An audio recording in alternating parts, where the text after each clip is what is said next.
Hello everyone, जय man PYQ question series की इस वीडियो में आपका स्वागत है। देखो इसमें क्या है कि मूविंग कॉइल गैल्वेनोमीटर से रिलेटेड कुछ स्टेटमेंट यूज किया गया है। इसमें बताना है कौन सही है कौन गलत है। तो पहले थोड़ा सा हम लोग मूविंग कॉइल गैल्वेनोमीटर के बारे में जान लेते हैं। तो देखो इसमें क्या होता है यहाँ पे कि एक वायर होता है, ठीक है। एक वायर से कनेक्टेड होता है एक, समझ सकते हो, कॉइल, जिसमें यहाँ पे कॉइल लगे रहते हैं बहुत सारे ऐसे लूप में।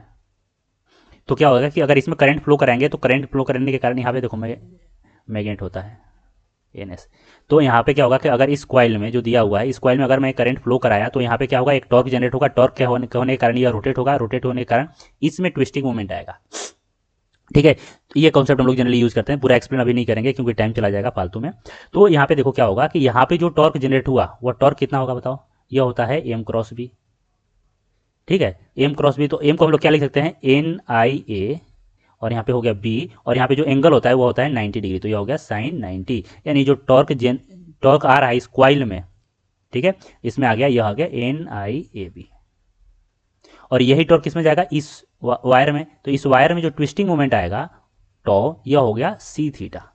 तो ट्विस्टिंग मोमेंट सी थीटा क्या होता है भाई, यह होता है सी थीटा जो होता है, यह होता है टॉर्जनल कांस्टेंट, और यह होता है थीटा जो होता है यह होता है ये twisting angle in this wire, कि यह वायर कितने से ट्विस्ट किया उसका एंगल, ठीक है। तो एट इक्विलिब्रियम में क्या होगा, दोनों बराबर होगा ना। तो यहां से हम लोग लिख सकते हैं कि n I A B is equal to होता है सी थीटा। तो यहां से हम लोग लिख सकते हैं कि थीटा बाई आई, ये हो गया एन ए बी बाई सी। अब यहाँ पे समझ लेते हैं कि आई क्या है, तो आई जो करंट इसमें फ्लो करा है। एन क्या है, तो नंबर ऑफ टर्न्स, यहाँ पे जो टर्न्स है ना उसके नंबर ऑफ टर्न्स हो गया। ए क्या हो गया, तो इसका क्रॉस सेक्शनल एरिया, अगर इधर से मैं देखूँ तो इसका कितना क्रॉस सेक्शनल एरिया है वो हो गया। बी क्या हो गया, तो इस एन और एस के कारण जो मैग्नेटिक फील्ड यहाँ पे हुआ। और सी तो अपने को बताया ही है कि टॉर्जनल कांस्टेंट है। और जो थीटा बाई आई होता है इसी को हम लोग बोलते हैं करेंट सेंसिटिविटी, आई एस। क्या बोलते हैं, करेंट सेंसिटिविटी, ठीक है। दूसरा टर्म इसमें यूज किया जाता है वोल्टेज सेंसिटिविटी। यह क्या होता है कि deflection per unit voltage. Current sensitivity क्या होता है कि भाई कितना करंट दें मिनिमम। देखो यहाँ पे होता है ऐसे, यहाँ समझ सकते थीटा बाई आई, यानी कि थीटा पर यूनिट करंट, ठीक है। यूनिट करंट में कितना डिफ्लेक्शन हुआ that will be the current sensitivity. उसी प्रकार से यूनिट वोल्टेज के अक्रॉस कितना डिफ्लेक्शन हुआ इस वायर में, या यहाँ से लगे होते हैं नीडल, ठीक है। गैल्वेनोमीटर का जो नीडल होता है ये इधर से कनेक्ट होता है, तो इसमें कितना डिफ्लेक्शन हुआ अगर हम लोग यहाँ पे यूनिट वोल्टेज दिए तो वह होता है वोल्टेज सेंसिटिविटी। अब यहाँ से देखो तो यह क्या होगा, यह होगा आई इंटू आर, आर रेजिस्टेंस है। तो यहाँ से यह थीटा बाई आई क्या हो गया, यह हो गया करंट सेंसिटिविटी बाई आर। यानी यहाँ पे बोल सकते हैं कि n A B by C are, यह होता है वोल्टेज सेंसिटिविटी। तो अब लोग हम लोग सभी टर्म समझ गए। अब हम लोग यहाँ से बात कर सकते हैं, एक एक स्टेटमेंट को देख सकते हैं। तो पहला स्टेटमेंट क्या हुआ, टॉर्जनल कांस्टेंट का अपने को डायमेंशन बताना है। तो यहाँ से देखो साफ साफ बोल सकते हैं हम लोग कि जो सी का डायमेंशन होगा वह होगा टॉ बाई थीटा। तो देखो थीटा तो डायमेंशन यूनिटलेस होता है, ठीक है। यूनिटलेस नहीं बोल सकते, यूनिट इसका रेडियन होता है, डायमेंशन नहीं होता, तो डायमेंशनलेस क्वांटिटी है। तो टॉ टॉ का क्या होता है, तो यह क्या है, टॉर्क। टॉर्क क्या है, वह होता है फोर्स इनटू डिस्टेंस। फोर्स का क्या होता है, तो फोर्स का होता है M L T minus two, और लेंथ का क्या होगा, एल होगा। यानी आ गया मेरा M L square T minus two. तो यह हो गया, क्या यहाँ पे यही दिया है, हाँ यही दिया है, यानी कि जो ए है वह सही है। बी में देखते हैं, increasing the current sensitivity may not necessarily increase the voltage sensitivity. हाँ ये भी सही है, क्योंकि मान लो करंट सेंसिटिविटी अगर बढ़ा रहे हैं, यानी कि एन बढ़ा रहे हैं, ए बढ़ा रहे हैं, बी बढ़ा रहे हैं, ठीक है, या सी को कम कर रहे हैं, तो सी को कम कर नहीं सकते। ध्यान से समझो बात को कि सी को कैसे, सी तो इस वायर हो गया, तो यह वायर अगर हम लोगों ने ले लिया तो सी कांस्टेंट, एन इस सिस्टम के लिए एन कांस्टेंट। ध्यान से देखो, अगर नंबर ऑफ टर्न में बढ़ा रहा हूं तो करंट सेंसिटिविटी बढ़ेगा, बढ़ेगा, लेकिन क्या वोल्टेज सेंसिटिविटी बढ़ेगा यह देखना होगा।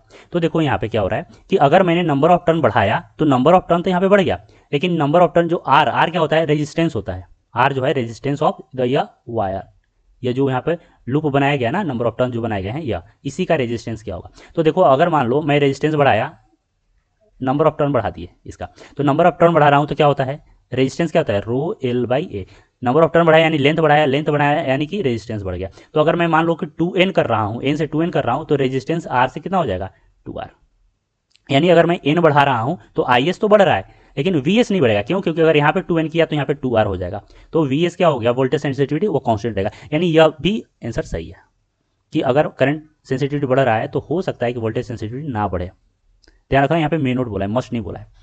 अगला देखो क्या है कि if we increase number of turns n to 2n the voltage sensitivity double, ये बोल रहा है डबल, जो मैंने पहले ही एक्सप्लेन किया कि मान लो अगर मैं n से 2n कर रहा हूं तो रेजिस्टेंस भी 2r हो जाएगा, तो यह कैंसिल हो जाएगा, तो नंबर ऑफ टर्न बढ़ाएंगे तो वोल्टेज सेंसिटिविटी चेंज नहीं होगा, यानी यह गलत हो गया। डी देखते हैं कि MCG can be converted into ammeter by introducing a shunt, यहाँ तक तो सही है, शंट लगा लेते हैं तो एमीटर में कन्वर्ट हो जाता है।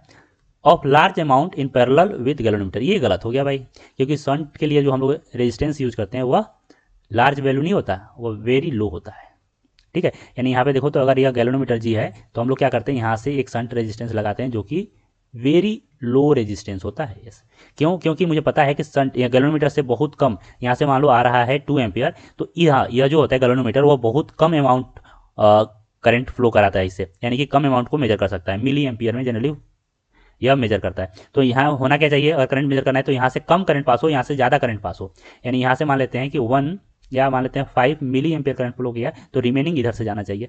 अब इधर से जाने का कंडीशन क्या है कि यह रेजिस्टेंस जितना कम होगा उधर ही इधर उतना ही ज़्यादा इधर से करंट फ्लो करेगा, तो यहाँ से हम लोग बोलते हैं कि जो शंट होता है वह वेरी लो रेजिस्टेंस होता है, यानी कि डी भी गलत हो गया। ई का बात करें तो current sensitivity of MCG depends inversely on the number of turn, साफ साफ यहाँ पे दिख रहा है कि जो आई एस है वह डायरेक्टली प्रोपोर्शनल टू एन है, इनवर्सली नहीं है, ठीक है। तो यह भी गलत हो गया, यानी जो स्टेटमेंट है ए और बी यह दोनों सही है, यानी कि कौन सा ऑप्शन, तो डी ऑप्शन, तो डी ऑप्शन जो होगा वह सही होगा। तो अगर वीडियो आपको पसंद आया हो और एक्सप्लेनेशन मेरा समझ में आया हो तो चैनल को लाइक कीजिए, वीडियो को लाइक कीजिए, चैनल को सब्सक्राइब कीजिए। Thank you so much.